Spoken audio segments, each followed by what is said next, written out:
Moshe, take it away. Hi, everyone. My name is Moshe Kolodny. I am a senior software engineer at Bloomberg. Previously, I was a software engineer at Google for a long time on the same team Shmuel was on, actually. Most of my interviewing experience has been on at Google, and I have not interviewed at Bloomberg yet. So the insight that I give will be based on my existing experience with Google interviewing process.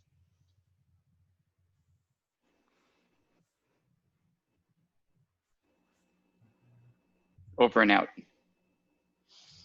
And Rachelli? Hi, I'm Rachelli Wiederkehr. Just changed my name for Kimberly. Just realized it was that way here. I'm a software engineering manager at FlatIron Health. I do some interviews. I definitely interviewed more back when I was at Bloomberg. I joined FlatIron about 2 years ago, so I have gone through interviews myself somewhat recently. Hey, I'm Refoel Huisman.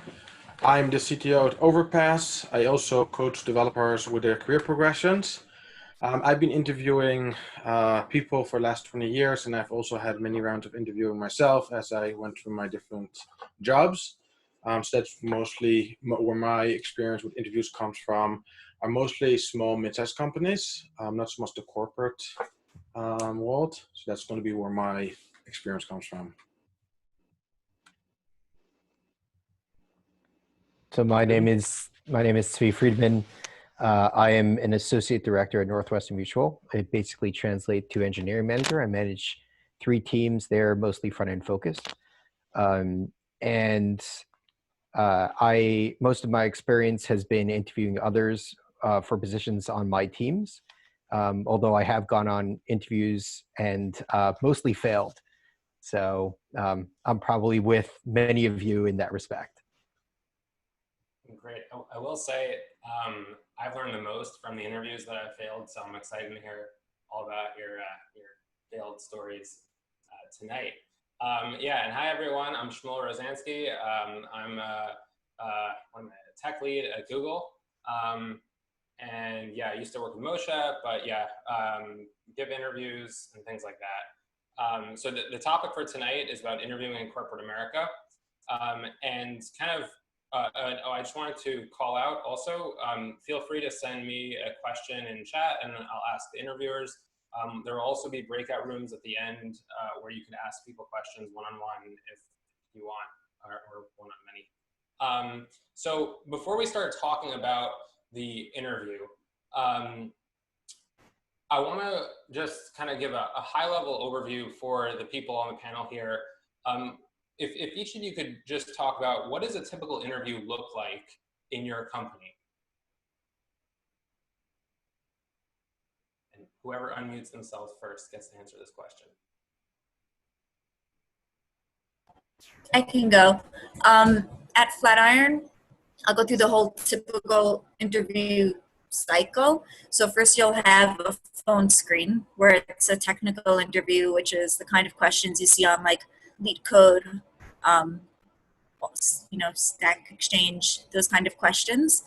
If you pass that, you're brought on typically for an on-site, which will include, I believe it's 4 rounds of interviews. 1 round of coding, 1 round of algorithms, 1 round of like a system design, and 1 round of just like a humanities type of interview, behavioral interview.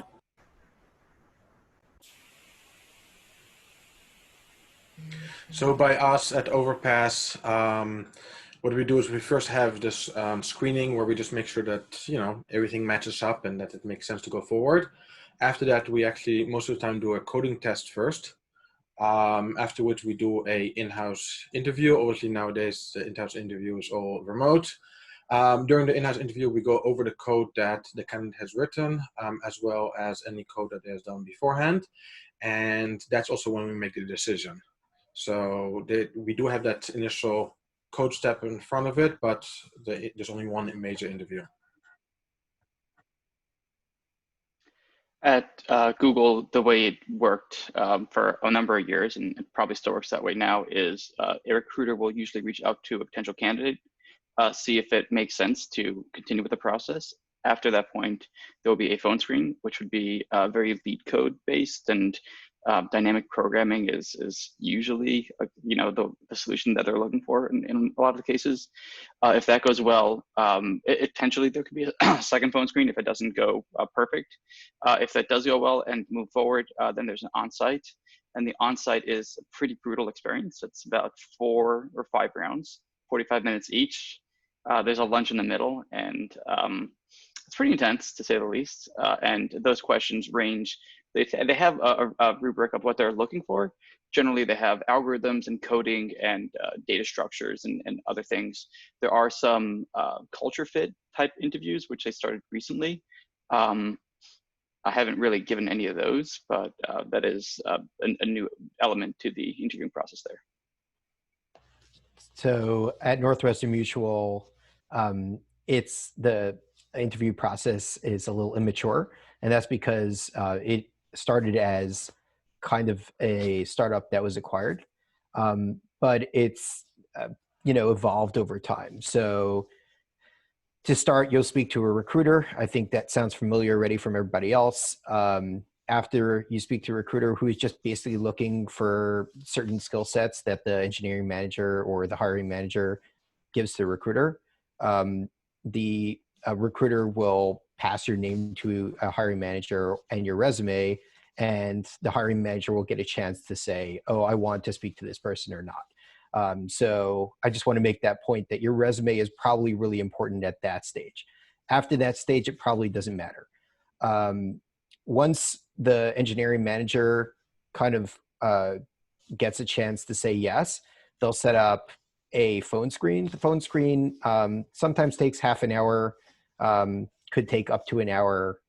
In my particular case, when I do phone screens, I leave up to an hour. And then there's basically just kind of asking to make sure that what you wrote on your resume actually is what you say you are. At that point, if you've passed that point, we'll bring you in, quote unquote. During these times, you don't actually go anywhere. You probably sit at home.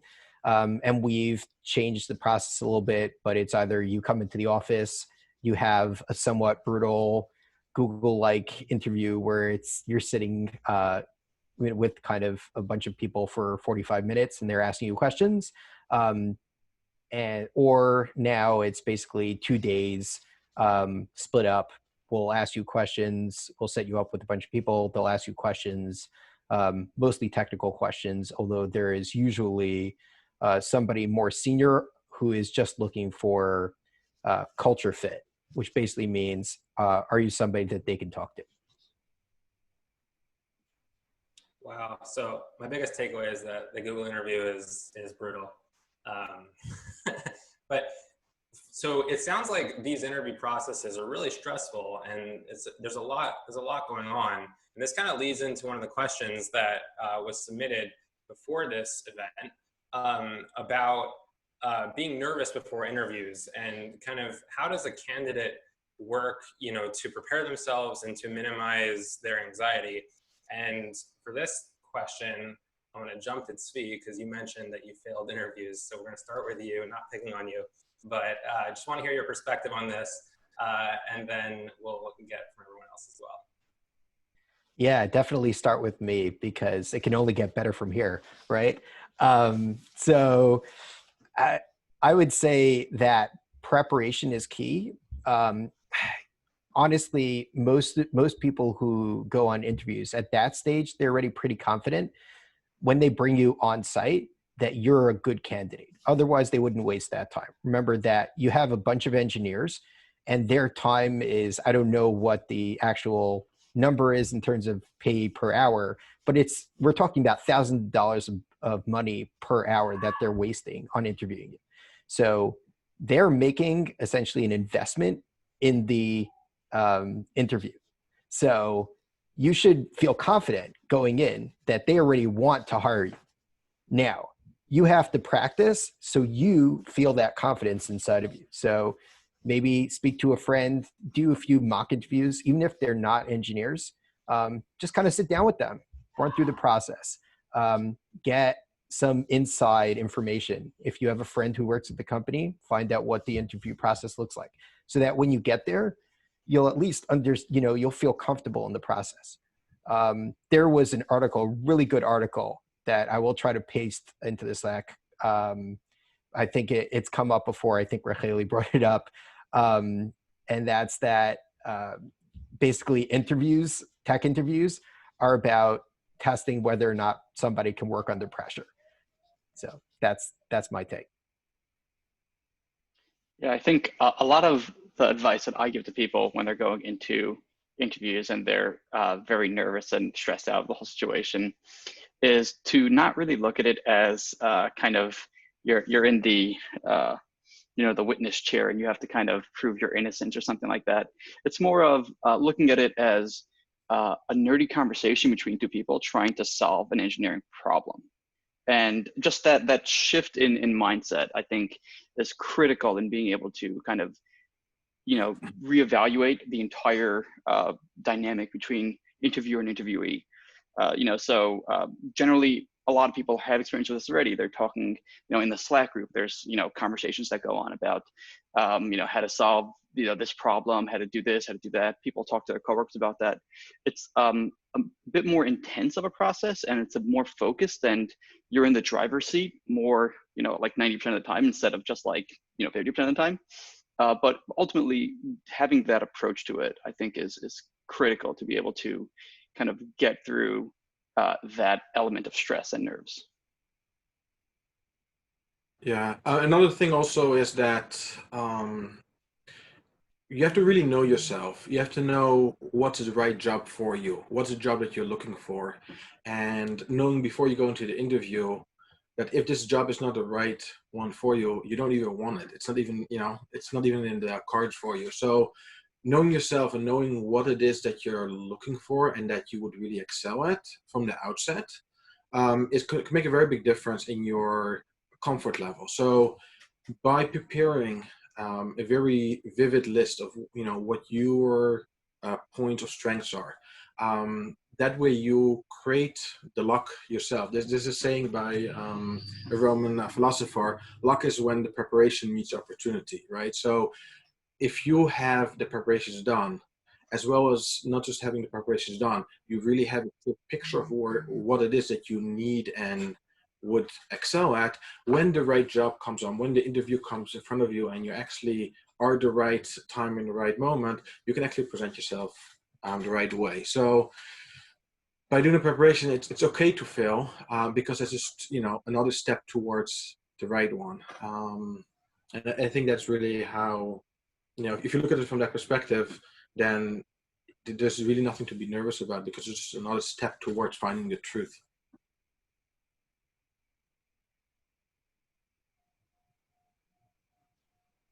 Rachelli, you want to add anything? It's a bit skipping ahead, but I didn't see any other questions relevant to it. So I'll say that during the interview, there's going to come a point when you're not going to know the next thing to do, probably. I know at FlatIron, we deliberately ask questions that make you ask questions back, because like reflecting back on the other ideas that everyone said, we want to see that you can work well with people and have nerdy conversations. It's not like one of those brain teasers of, 50 people have blue eyes or whatever. Like, it's an engineering problem. We want to know that you know how to ask questions and how to ask for help when you get stuck. And it's okay if you get into that situation. It does not mean that you blew the interview. So don't be nervous about those kind of situations. Yeah, I just want to piggyback on what a couple people already said. And that it's like, I think it was Tzvi was saying that you're on the same team, the interviewer and yourself. You're trying to solve the problem. So if you are stuck, get help from him. Like you're in the driver's seat, but 90% of the time, that means 10% of the time you can't ask for help. And also kind of shifting gears a little bit. I don't think this was brought up, so I just want to not lose track of this. But when you are going to interview, like Refoel was saying, it is a two-way thing, and you're also interviewing the company. So there are certain things you want to be able to, be cognizant of the fact of, are they a good company that you want to work for?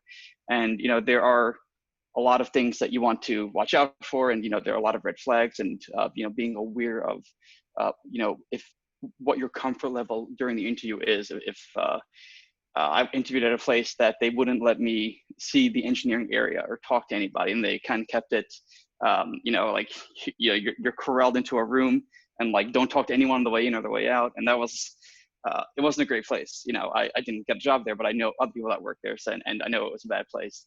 And the opposite of that, like a green flag, would be I had when I switched teams at Google, the new manager brought me out and said, I want you to be able to talk honestly with some people on the team. So here, meet with this person and ask any question, and like ask them like, is this a team you want? Like, I want to join, and they'll be like if it's not, like he did that motion, and like kind of having that openness about is this a good place for me, and things like that is something you want to look for. You want to look for openness and in that type of environment, in that culture.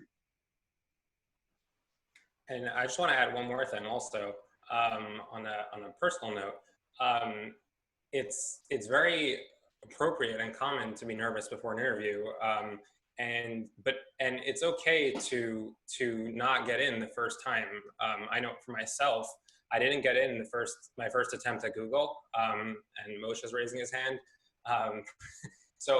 And Tzvi is raising his hand. It's very common in a lot of these major companies. You kind of like, as an outsider, you just see it like, oh, this person works at X, right? But you don't know how many times they attempted to get in there. You don't know, what their process was like interviewing. So it's totally okay if your goal is to work at wherever, whatever company this is.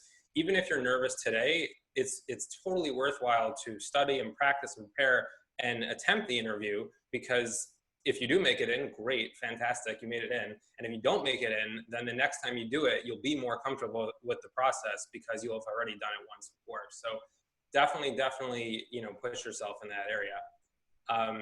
So I want to touch, I don't want to spend a lot of time on this question, but I wanted to talk about this just for a quick moment. If we can get some opinions here. As an interviewer, what do you do to prep for an interview?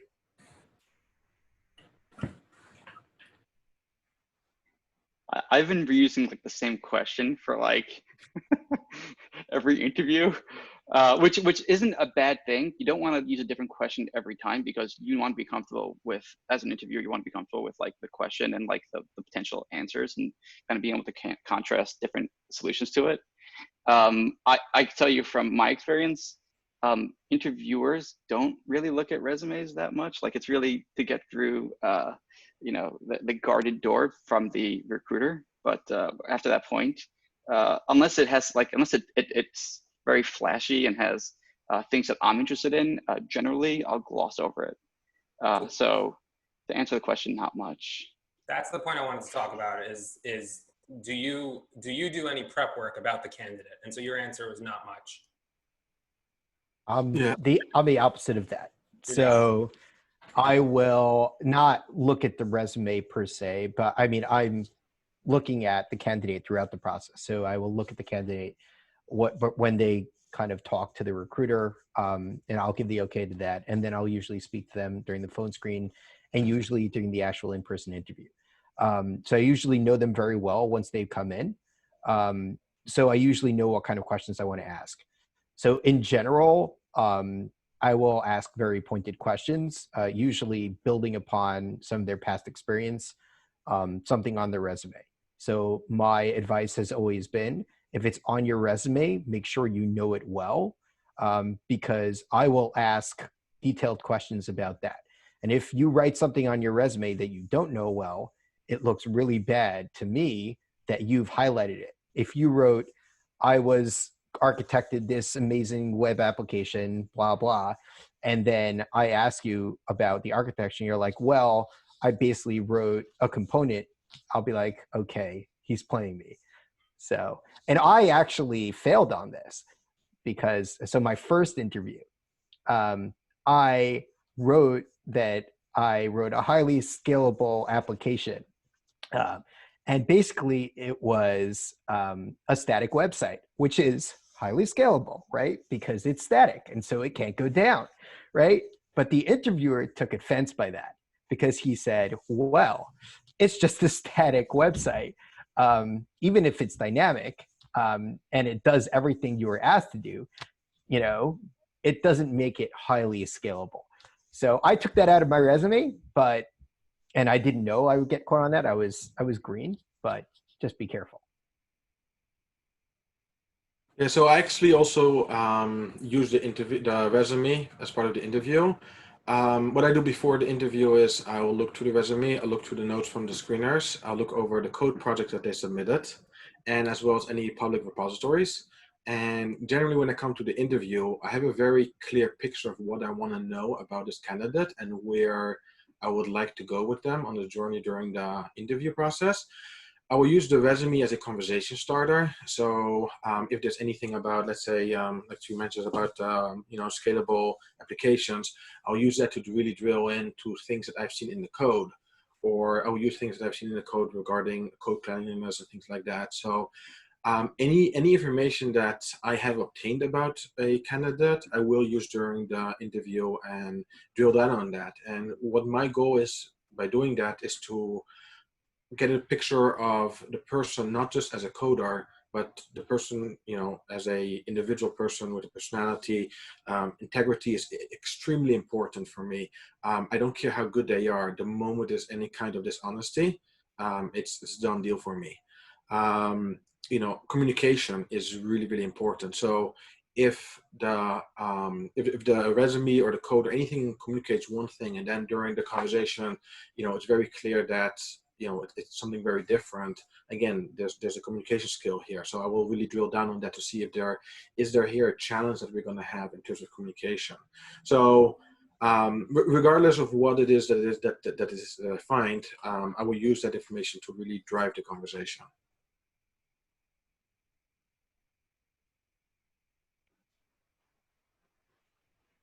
Cool. Okay. I'm going to move a little faster now because as for the usual when I lead, we haven't even started the interview yet. So starting the interview, the candidate walks into your office. What is the first thing that they can do to set a good impression on this interview? What do you look for in the first 5 minutes of this interview that kind of sets the tone for the whole process? And I want a quick answer here. First thing you look for.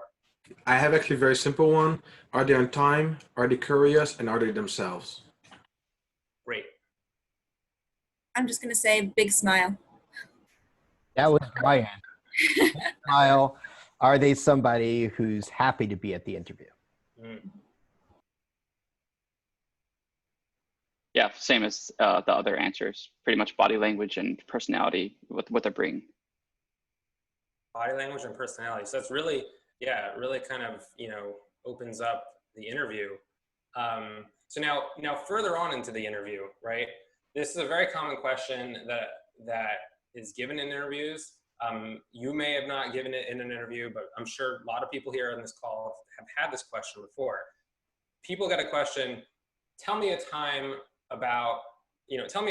when you were faced with X, or tell me a time when you did, something, etc. Right? How should a person handle that question in an interview? What are you looking for as an interviewer? Do you want them to tell a story? Are you looking for their epiphany that they've had? What I'm looking for there is, it's a bunch of things really, those kind of questions, but first of all, that they have had and recognized these kind of experiences, especially for people who have work experience. If you've never had a technical conflict with another person, then you're not as senior as the kind of position or kind of person I'm looking for. The self and people awareness of when you're having a conflict, let's say, and I know it started with the generic question, but I'm going for conflict with the person. Because as polite as you are and, conflict averse, it's going to happen. And just even recognizing that your smiling, very nice conversation with someone is actually two people disagreeing. And then the story of how you dealt with it. Like, the best thing is to hear that someone had a disagreement with someone and figured out how to get past it and then continue to have a good relationship with someone. And you're allowed to say, like, I was really upset that we disagreed and I walked out, feeling annoyed, but we were able to get past it. And then, after meeting with this person in a one-on-one afterwards, like, we were able to work well together for the rest of the year, or something like that. I just want to see that you're a human being, you know how to deal with other human beings nicely, and make me think that I want to work with you. Yeah, that mostly counts also for what I would look into it. There's one other thing that I would add to that, and that's we distinguish someone that's senior not just by their coding skills, but also by how they can handle themselves in all the different situations. So any role that's beyond entry-level roles, we would actually expect people to be able to handle themselves in any situations, even if there's something uncomfortable. So I'm looking for all these things, not just from hey, how are you as a team, but do you match that at that seniority level, that you're not just an entry level person anymore. So I agree about the part that if you're more senior, that you have to be able to collaborate. But I will not ask this question because I feel like it's unfair to the candidate. If somebody already knows the answer and is prepared with the answer, it's because they know that this question is going to be asked and have prepared for it. And if not, they're going to be caught unawares and they're going to be kind of searching in their brain for it, like an answer or a specific scenario, and it may not come out. They'll be nervous. So I don't like to ask the question. That being said, I think what everybody already said, Rachelli in particular, about, kind of talking about how you work with other people is way more important than talking about a moment of strife per se, So it's less about the fights you've had and more about how you collaborate.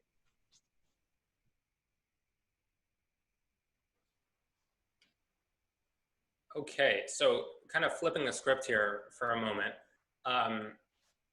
At the end of the interview, there's generally a portion of time that the interviewer will leave over for the candidate to ask questions.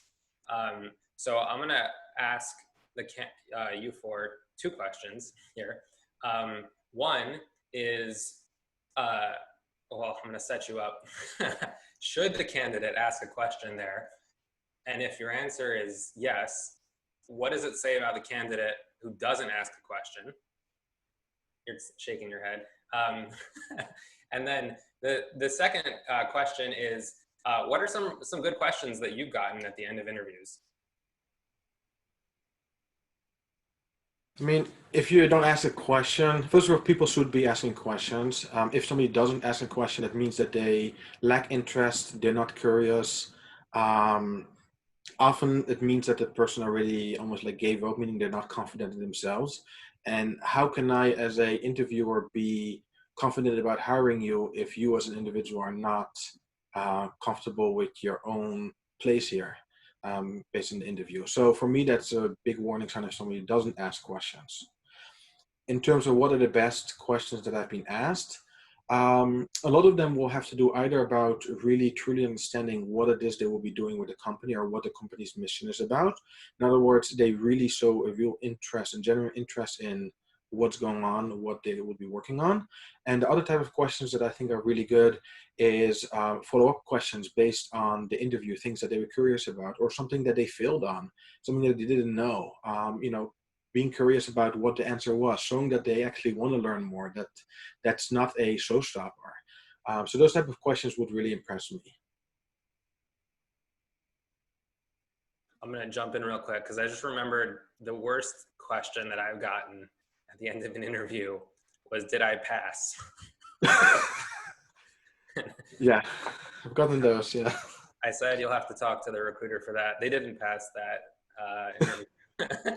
Not because of the question, but okay. Yeah, back to Tzvi. Looks like you want to say something. Yeah, very quickly, because that is actually not that question, but it's definitely a good idea to ask the question, particularly after a phone screen. What are the next steps?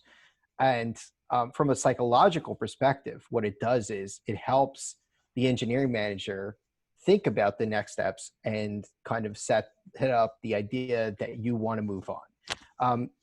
Right? Even if you already know the next steps, your friend who's already working there in the company told you the next steps are A, just ask the question. I also personally don't care if you ask follow-up questions, but obviously bonus points if you're interested. But I've hired people one way or another, whether they ask questions or not. It really depends on the personality of the person.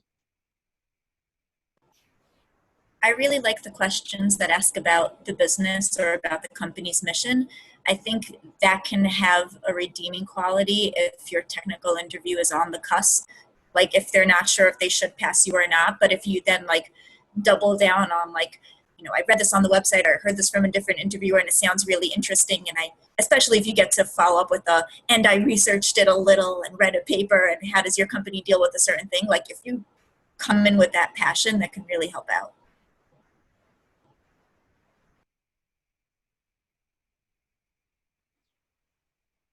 Anything to add, Moshe?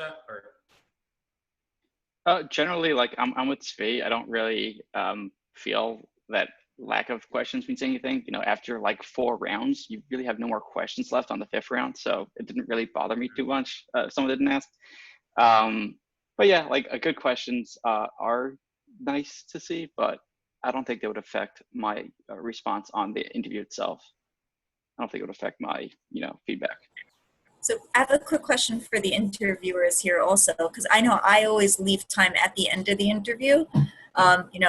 And we have like 5 minutes for you to ask me questions. And I kind of feel like it's a vibe killer if someone doesn't have questions, especially if I'm supposed to hang out with them until the next interviewer is around. So I'm curious if you guys agree with that or not.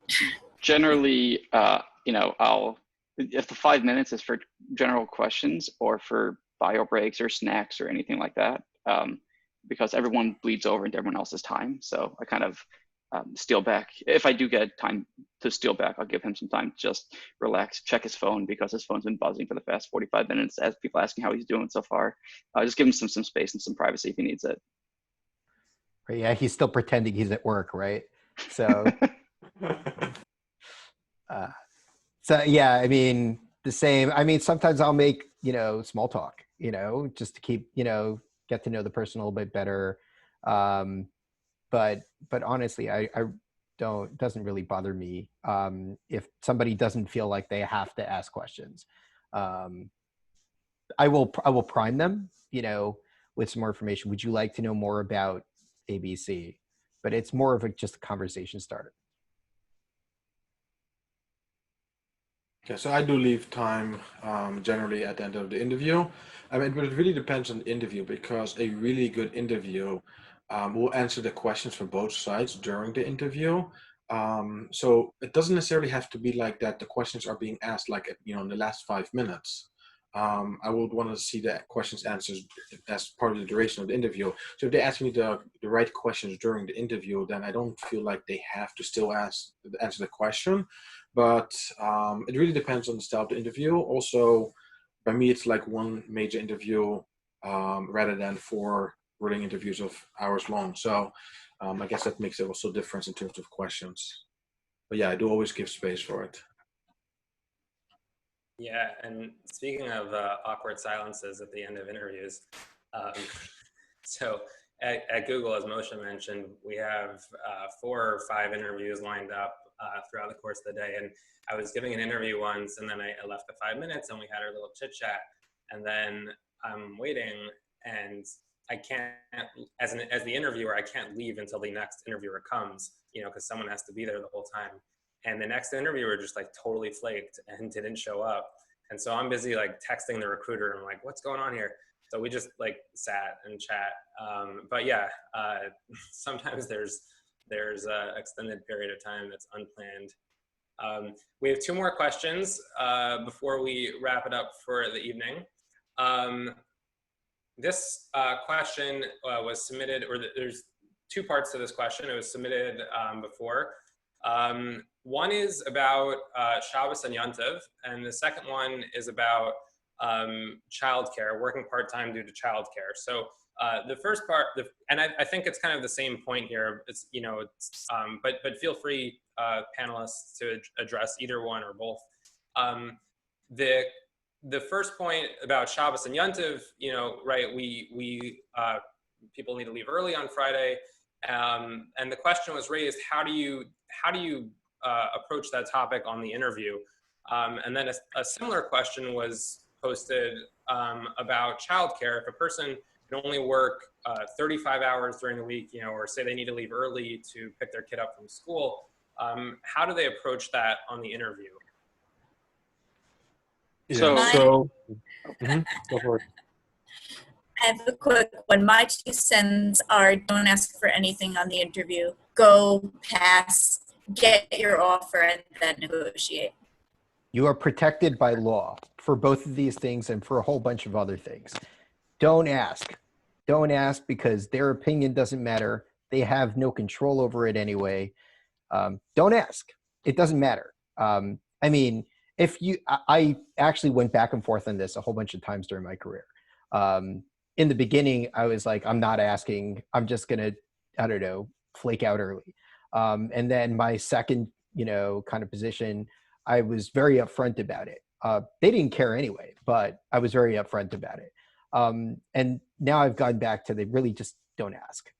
It's not worth it, and they're going to have to make whatever changes in order to allow you to do it.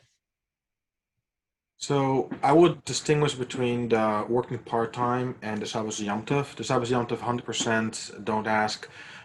It's accepted in any normal company that you are able to leave early Shabbos and not have to work in Yom Tov. That's a no-brainer. Like Tzvi and Rachelli said, the law's on your side on that.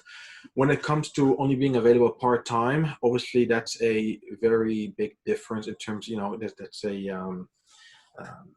that's too big of a difference in terms of what the company is looking for and what you're offering in terms of the job. To ignore that at the beginning of the conversations, I would definitely mention it, but it's all about value and communication. So I actually hired someone not long ago that can only do 25 hours a week, and I hired her over a full-time employee. A full-time applicant. And the reason why I did is because she showed real value. She was really invested in it. She made sure that I knew that during that amount of time that she was available, she would be fully available and not be distracted. And she basically sold herself on the values that she had. But if she would have come to me as a full-time employee, and then during the negotiations from I can only work 25 hours. Forget even about me. HR wouldn't have allowed it. HR would say, "Oh, sorry, we're not hiring part-time." So I think that's too much of a difference that I don't think at that point you can say "Okay, I'm going to ignore it and the law's on my side," because it isn't, because part-time is not the same as full-time. Yeah, kind of to the same point everyone's saying. I obviously can't talk about the part-time. That's a whole different question. But if you're working in the tri-state area and you come in with a yarmulke, generally they kind of understand a lot of those things. I remember when I interviewed at Bloomberg, the guy was very with it, and he's asked like where you want to go for lunch, and kind of wait for me to respond, like are there any kosher restaurants? I'm like he was like, even he knew not to suggest it, but he knew I was going to say it. Like it kind of like and everyone knows about Shabbos and Yom Tov and all those things, so you're not throwing them a curveball when you tell them that. And you obviously don't discuss that, like everyone's saying, until like after the whole interview process is done. All the interviewers have gave feedback and it's positive and they want to move forward. The interviewer does not care, shouldn't hear about it. This is something you talk about to the potential hiring manager or to the recruiter, who will give that information over to the hiring manager. I want to throw in about the part-time, full-time thing. I think an actual part-time versus full-time, I'm inclined to agree. But if you're looking for fewer hours than like the full 9 to 6 that people are keeping or something like that, and you're concerned about like an hour here or there, I would wait on that. I know that's what worked for me, and that like sell myself, pass the interview, make a good impression, and then speak to the hiring manager, speak to the person who you're going to actually work for. And at that point, after I got my offer, after I spoke to the person who would be my boss, I said, hey, I want to work from home part of the time, and these are the hours I want to keep. I'm going to get all my work done. Like, everything is going to be okay. Can we make this work? And that's the person I was able to negotiate with. Like you said, like the interviewer doesn't care. They're just there to see if you pass a certain bar.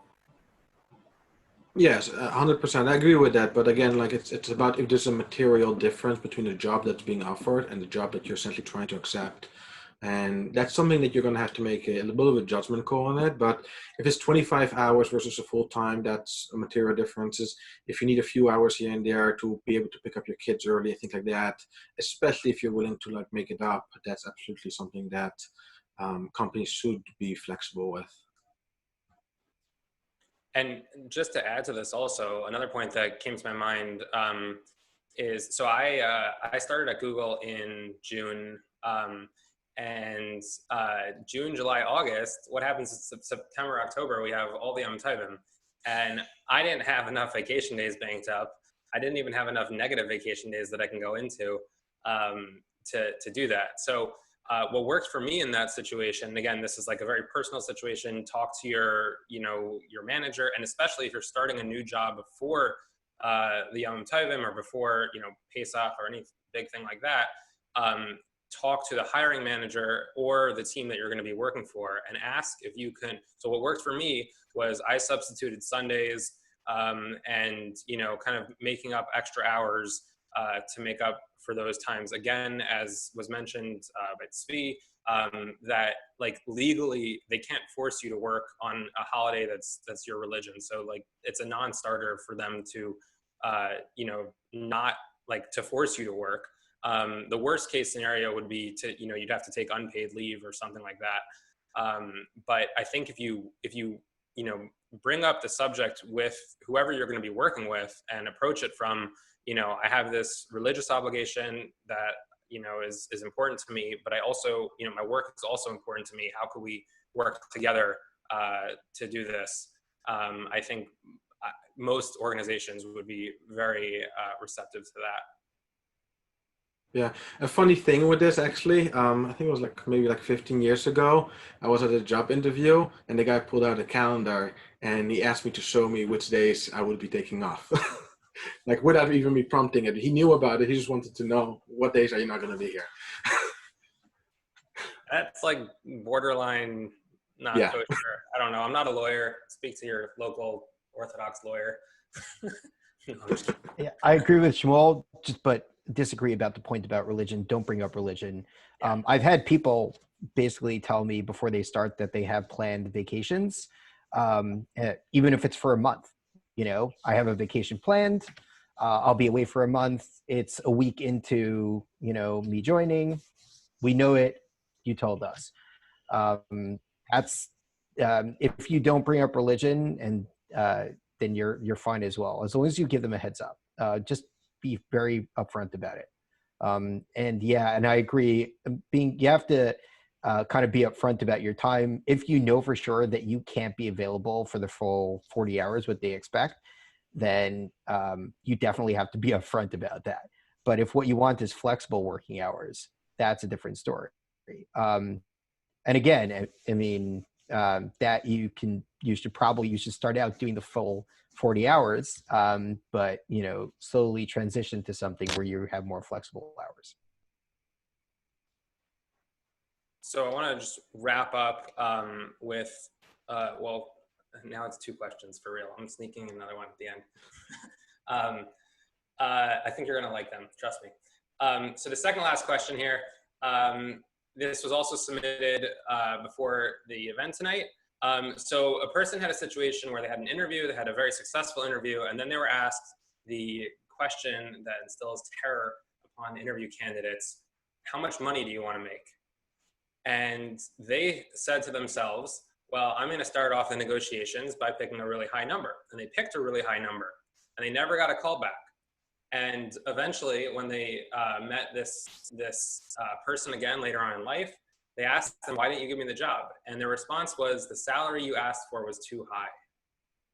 So question to you four: how should a candidate approach that question of how much money do you want to make?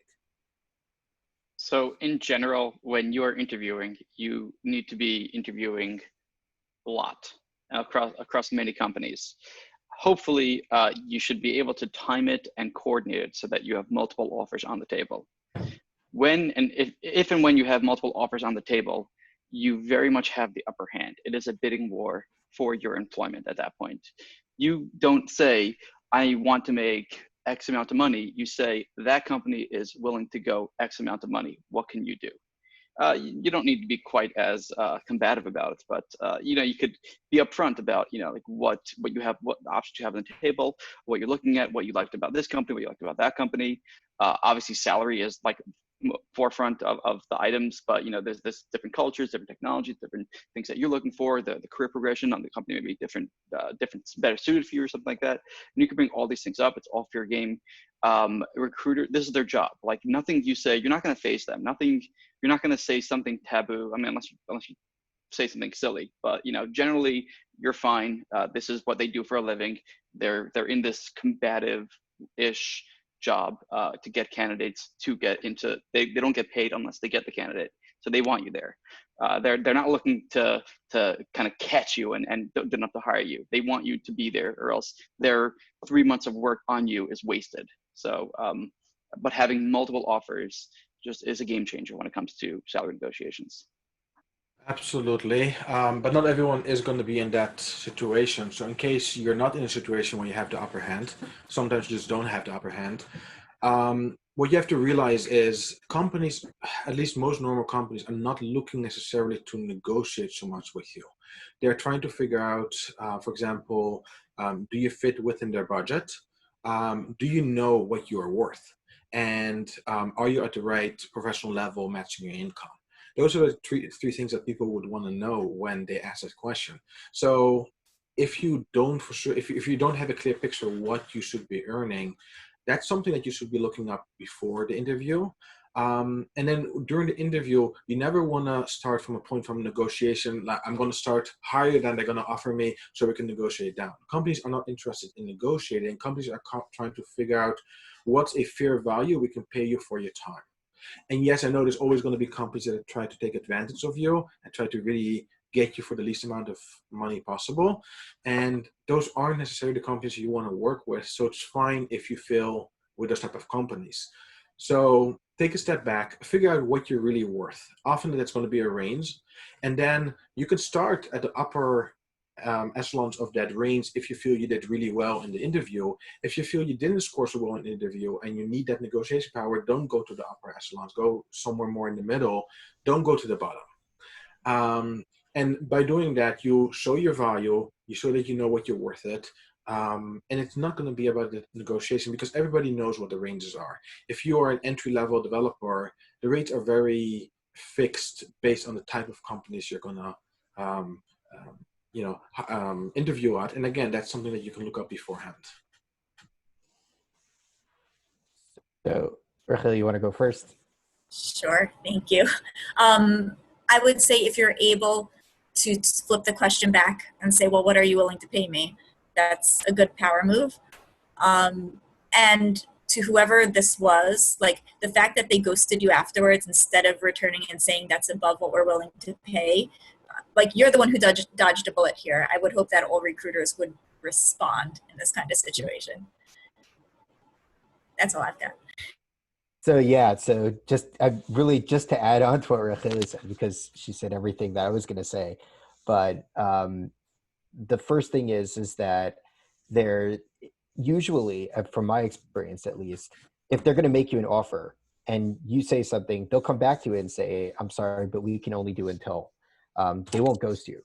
If they do, it's because they have other choices and you probably weren't going to get it anyway. So, I mean, it may sound unfortunate, but that's just, the case.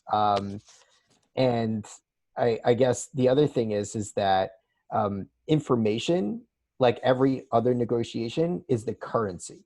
So the more you know before going in, the kind of better off you'll be.